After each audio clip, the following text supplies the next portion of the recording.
Chers frères et sœurs, chers amis, bonsoir. C'est avec joie que je viens partager la parole de Dieu pour encourager votre foi, pour la nourrir et pour manifester la communion fraternelle et que le Seigneur nous bénisse dans ces moments si difficiles au niveau international. Je voudrais lire avec vous dans la première épître de Paul à Timothée, chapitre 2, à partir du verset 1er. J'exhorte donc, avant toute chose, à faire des prières, des supplications, des requêtes, des actions de grâce pour tous les hommes, pour les rois et pour tous ceux qui sont élevés en dignité, afin que nous menions une vie paisible et tranquille, en toute piété et honnêteté. Cela est bon et agréable devant Dieu notre Sauveur, qui veut que tous les hommes soient sauvés et parviennent à la connaissance de la vérité. Car il y a un seul Dieu, et aussi un seul médiateur entre Dieu et les hommes, Jésus-Christ homme, qui s'est donné lui-même en rançon pour tous. C'est là le témoignage rendu en son propre temps, et pour lequel j'ai été établi prédicateur et apôtre. Je dis la vérité, je ne mens pas, chargé d'instruire les païens dans la foi et dans la vérité. Je veux donc que les hommes prient en tout lieu, ainsi que les femmes, en élevant des mains pures, sans colère ni mauvaise pensée. L'apôtre Paul dit avant toute chose. Paul exhorte tous les hommes, toutes les femmes, à s'unir en tout lieu par des prières, des supplications, des requêtes pour tous les hommes, pour les rois et pour tous ceux qui sont élevés en dignité, afin que nous menions une vie paisible et tranquille en toute piété et honnêteté.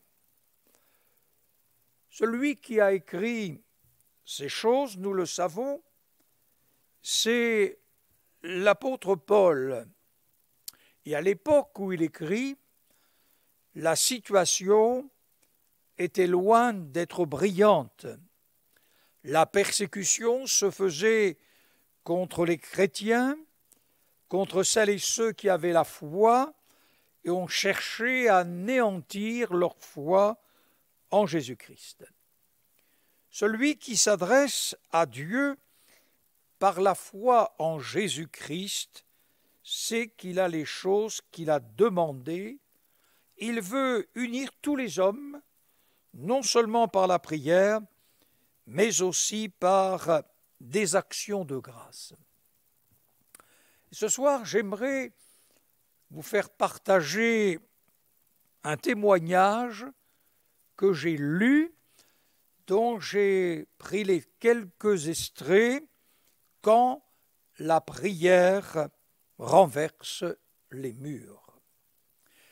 Et si ce soir, de par le monde entier, et aussi dans notre nation, si et quand la prière renverse les murs, les nations, concernant le Covid-19, cela serait extraordinaire, et l'on voit dans la parole de Dieu des temps difficiles, et au siècle précédent dans notre nation, des temps difficiles, et il y eut l'intervention de Dieu de son ciel de gloire. Quand la prière renverse les murs. Ce témoignage, c'est tout au long de l'année 1989, chaque lundi soir, des centaines de chrétiens se réunissent dans l'église Saint-Nicolas. Ils prient pour la paix en Allemagne. Le gouvernement fait des pressions pour arrêter les prières. Il y a des arrestations dans l'église. Cet édifice du XIIe siècle, où Jean-Sébastien Bach a joué sa belle musique, malgré ses 2000 places, n'est pas suffisant pour contenir tout le monde, et ce sont des milliers de personnes qui se rassemblent sur les places et dans les rues de la ville. L'armée est mobilisée avec les forces de police et des agents en civil. Pendant ces heures de prière, un soir de juin 1989, dans le parc de la Chancellerie à Bonn, Helmut Kohl et M. Gorbatchev se promènent. Ils regardent en silence le Rhin qui coule à leurs pieds. Et le chancelier Helmut Kohl dit alors: « Le Rhin, vous ne pouvez pas l'arrêter. Vous pouvez mettre tous les barrages que vous voulez, l'eau continuera toujours à couler. De la même manière, vous ne pouvez jamais empêcher l'unification du monde. » Alors M. Gorbatchev garde le silence. Quelque chose basculait dans sa tête, et le 9 octobre, 600 policiers sont dans l'église pour contrôler cet étonnant mouvement de prière. Des dizaines de milliers de gens attendent dehors, autour de l'église. Ils prient et portent des bougies comme un signe de vigilance. Pour porter la bougie, il faut utiliser les deux mains, une pour tenir la bougie et une pour protéger la flamme afin qu'elle ne s'éteigne point. Des bougies et des prières. Avec une bougie, on ne peut pas porter des pierres ni de bâtons. Les forces de l'armée sont impressionnantes et tout le monde se retire en paix dans un immense soulagement. Nous étions préparés à tout, nous avions tous envisagé, sauf des bougies et des prières, a dit un membre du gouvernement. Cela n'arrête pas le Rhin. Le 9 novembre 1989, le mur de Berlin tombe. M. Gorbatchev téléphone à M. Kohl. L'heure est grave pour le monde.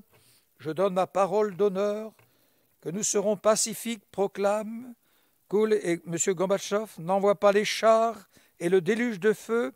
Il n'y aura pas de guerre. On n'arrête ni le Rhin, ni l'histoire, ni Dieu. Le Saint-Esprit veut nous unir dans les prières, dans les supplications, dans les requêtes pour tous les hommes, pour tous les rois et pour tous ceux qui sont élevés en dignité. Le Saint-Esprit aussi veut nous unir dans des actions de grâce, afin que nous menions une vie paisible et tranquille, en toute piété et honnêteté. Ces prières pour tous, cela est bon et agréable devant Dieu notre Seigneur. Dans le livre des Actes des Apôtres, chapitre 8e, verset 1er, il y eut ce jour-là une grande persécution contre l'église de Jérusalem. Et tous, excepté les apôtres, se dispersèrent dans les contrées de la Judée et de Samarie. Et acte 9, 31, l'Église était en paix. Croyons que lorsque l'Église prie, il y a des choses qui se passent. Le plus grand persécuteur de l'histoire de son temps, Saul de Tarse, n'est-il pas devenu l'apôtre Paul? Dieu, notre Sauveur, qui veut que tous les hommes soient sauvés. Jésus nous enseigne que rien ne sert de prier pour ceux qui se trouvent en enfer, car cela ne leur apportera absolument rien. Jésus a dit, il y a entre nous et vous un grand abîme, afin que ceux qui voudraient passer d'ici-bas ou de là vers nous ne puissent le faire. Oui, prions pour ceux qui sont sur la terre, des hommes, où nous sommes confrontés à de plus en plus avec cette pandémie. De plus en plus de nouvelles nous arrivent, que des personnes que nous connaissons sont frappées par le Covid-19. De plus en plus, on voit les images. De plus en plus, cette pandémie qui vient comme un tsunami sur certaines régions. Il serait bon que l'on prie, que l'on intercède au trône de la grâce de Dieu. Il faut prier pour tous les hommes. Le Dieu sauveur, il n'y a qu'un seul Dieu. S'il y avait plusieurs dieux, le sort des hommes pourrait être laissé à leur propre Dieu. L'homme est incapable de s'approcher de Dieu. C'est à ce Dieu-là que le pécheur doit venir. Il n'y a qu'un seul médiateur entre Dieu et les hommes, Jésus-Christ, homme qui s'est donné lui-même pour tous. Et Dieu veut non seulement que tous les hommes soient sauvés, mais arrivent à la connaissance de la vérité. Connaître la vérité, connaître Christ, connaître la parole qui nous le révèle, connaître ce que Dieu est, connaître ce que nous sommes. Cette vérité, Dieu l'avait confiée à l'apôtre, qu'il avait établie pour cela, afin que nous menions une vie paisible et tranquille, en toute piété et honnêteté. Ce soir, puissions-nous prier encore pour celles et ceux qui dirigent le monde, qui, malgré leurs efforts, sont pris au dépourvu. Personne ne pensait à cela. Personne ne pensait à cette pandémie. Mais hélas, nous sommes frappés comme un tsunami qui ne cesse de passer, d'entraîner tout à la dérive, tout à la destruction. Puissions-nous nous unir dans la prière. Puissions-nous demander au Seigneur toute sa grâce sur ceux et celles qui se trouvent en salle de réanimation, qui se trouvent dans leur maison, qui sont dans l'angoisse, dans la maladie, dans le tourment. Puissions-nous aussi retrouver une vie paisible, une vie calme, une vie de piété, une vie d'honnêteté. Amis, réouvrez la Bible. Bien-aimés dans la foi, laissons la Bible ouverte dans nos maisons. Témoignons autour de nous. Prions pour notre quartier, prions pour notre Église, prions pour notre ville, prions pour notre nation. Et nous croyons que de par le monde entier, des millions et des millions et des centaines de millions sont en train d'intercéder.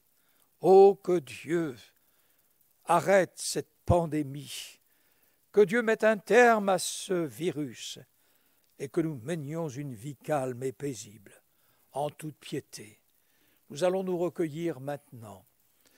Ensemble, nous le croyons, demander cette grâce de Dieu. Nos cœurs sont en paix parce que nous faisons confiance aussi à Dieu. Nous prions.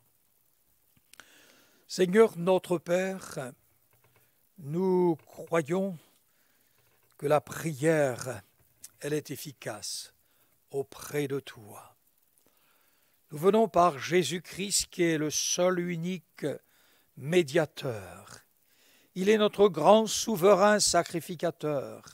Nous nous approchons du trône de la grâce sur lequel tu es assis dans toute ta sérénité.